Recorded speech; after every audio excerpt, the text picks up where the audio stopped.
Low ದತ್ತ, ಅಮ್ಮ ಏನು ಇದು? ಜೀವನ ಪೂರ್ತಿ ಇದೇ ಆಯ್ತಲ್ಲ ನಿಂದು.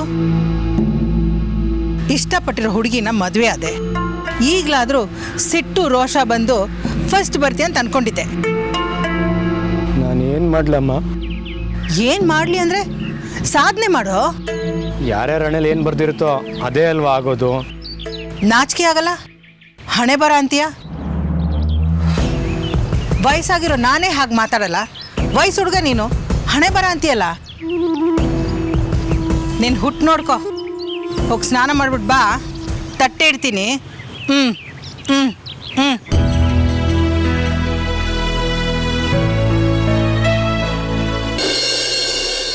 ಬಾಯ್ಲಿ ಬಾ. ನೋಡು, ಅದು ಕಬಡ್ಡಿ, ಒಂದು ಕ್ರೀಡೆ. 7 ಜನರ ವಿರುದ್ಧ ಒಬ್ಬನೇ ಸೆಣಸ್ತಾ ಇರ್ತಾನೆ. ಅವರಷ್ಟು ಜನ ಅವನ ಕಾಲು ಹಿಡಿದು ಮಣ್ಣು ಮುಕ್ಕಿಸ್ತಾನೆ ಇರ್ತಾರೆ.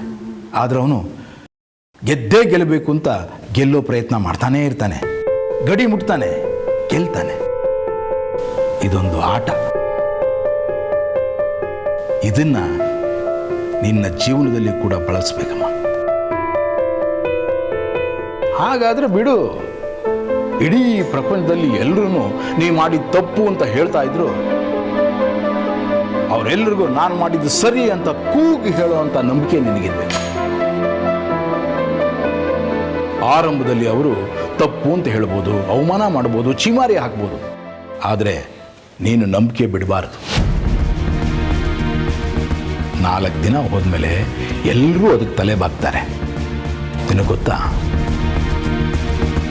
ಸತ್ಯ ಮತ್ತು ಒಳ್ಳೆತನ ಯಾವಾಗಲೂ ಒಂಟಿಯಾಗೇ ಇರೋದು. ಅದಕ್ಕೆ ಜೊತೆಗಾರರೇ ಇಲ್ಲ. ಮಾವ, ನೀವು ನನಗೆ ಎಷ್ಟು ಧೈರ್ಯ ತುಂಬ್ತಾ ಇದ್ದೀರಾ. ನೀವು ಹೀಗೆ ನನ್ನ ಜೊತೆಗೆ ನಿಲ್ತೀರಾ ಅಂತ ನಾನು ಯಾವತ್ತೂ ಯೋಚನೆ ಮಾಡಿಲ್ಲ. ಇವತ್ತು ನನ್ನ ತಪ್ಪು ಏನು ಅನ್ನೋದು ನನಗೆ ಅರ್ಥ ಆಗಿದೆ. ನಾಳೆ ಇಡೀ ಕುಟುಂಬಕ್ಕೆ ಅರ್ಥ ಆಗುತ್ತೆ, ಇಡೀ ಊರಿಗೆ ಅರ್ಥ ಆಗುತ್ತೆ. ತಾಳ್ಮೆ ಕಳ್ಕೊಬೇಡ ಮಗಳೇ. ಆಯಿತು ಮಾವ, ನೀವು ಹೇಳ್ಕೊಟ್ಟಿರೋ ಈ ಪಾಠನ ನಾನು ಯಾವತ್ತೂ ಮರೆಯೋದಿಲ್ಲ. ಆದರೆ ಅತ್ತೆ? ಹೇಳದ್ನಲ್ಲ, ನಿನ್ನ ಅತ್ತೆ, ನಿನ್ನ ಗಂಡ ಎಲ್ಲರೂ ನಿನಗೆ ಸಾಥ್ ಕೊಡ್ತಾರೆ. ಇವ್ರು ಬೇರೆ ಚೆನ್ನೈಗೆ ಹೊರಟಿದ್ದಾರೆ, ಬರೋದಿನ 6 ತಿಂಗಳಾಗುತ್ತಂತೆ. ಅವ್ರು ಬರೋ ಅಷ್ಟರಲ್ಲಿ ನನ್ನ ಮೇಲೆ ಅವ್ರಿಗಿರೋ ಕೋಪ, ಬೇಜಾರು ಎಲ್ಲ ಬೆಟ್ಟದಷ್ಟು ಬೆಳೆದಿರುತ್ತೆ ಅಲ್ವಾ ಮಾವ?